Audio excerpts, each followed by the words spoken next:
Hello അസ്സലാമലൈക്കും. കോഴിപ്പാടിനാണ്. അപ്പോൾ ഇന്ന് ജൂൺ 2 നിങ്ങൾക്കറിയാം, സ്കൂള് തുറന്ന സമയമാണ്. ഇപ്പോൾ പുറത്ത് ചെറിയ മഴ ഉണ്ട്. അതേപോലെ തന്നെ കുഞ്ഞു കുട്ടികൾ റോട്ടിൽ കിടക്കുന്ന നേരമാണ്. 5 വയസ്സ് 6 വയസ്സിൽ LKG കുട്ടികൾ UKG കുട്ടികളൊക്കെ ഉള്ള സമയമാണ്. അപ്പോൾ ഭാരം കൊണ്ട് ഞാനും നിങ്ങളും എല്ലാവരും റോട്ടിൽ കിടക്കുമ്പോൾ ശ്രദ്ധിക്കുക.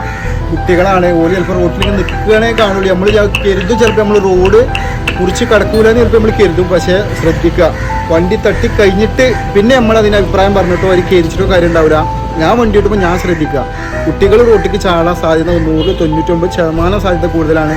കാർ കൊണ്ടാണെന്നുണ്ടെങ്കിലും ബൈക്ക് കൊണ്ടാണെന്നുണ്ടെങ്കിലും. ഇനിയിപ്പോൾ എങ്ങനെയാണെന്നുണ്ടെങ്കിൽ ഹെൽമെറ്റ് വെച്ചാൽ നമ്മൾ കുട്ടികൾ റോട്ടുകൾ പോകുമ്പോൾ ഏത് നിമിഷത്തിലും മുന്നിലേക്ക് ചാടുന്നില്ല കണ്ടീഷനിൽ നമ്മൾ വണ്ടി കൊടുക്കുക. നിങ്ങൾക്കറിയാം, മഴ പെയ്യുമ്പോഴും ഒക്കെ സ്പീഡ് കൂടുതൽ. നമ്മുടെ സ്കൂളിൻ്റെ അവിടെ കമ്പുകളും അതേമാതിരി ബാരിക്കേഡുകളൊക്കെ ഉണ്ടാവും. പക്ഷെ അതൊന്നും കുട്ടികൾക്ക് ബാധകം ഉണ്ടാവില്ല. നമുക്കറിയാം, ഒരുപാട് അനുഭവങ്ങൾ നമ്മളെ മുന്നിലും CCTVയിലും അങ്ങോട്ടും ഇങ്ങോട്ടും നമ്മുടെ നാട്ടിലൊക്കെ ഉള്ളതാണ്. അപ്പോൾ ഇന്ന് മുതൽ സ്കൂള് തുറന്ന സമയമാണ്. അതുകൊണ്ട് തന്നെ എല്ലാവരും ശ്രദ്ധിക്കുക ബൈക്ക് ഓടിക്കുമ്പോൾ.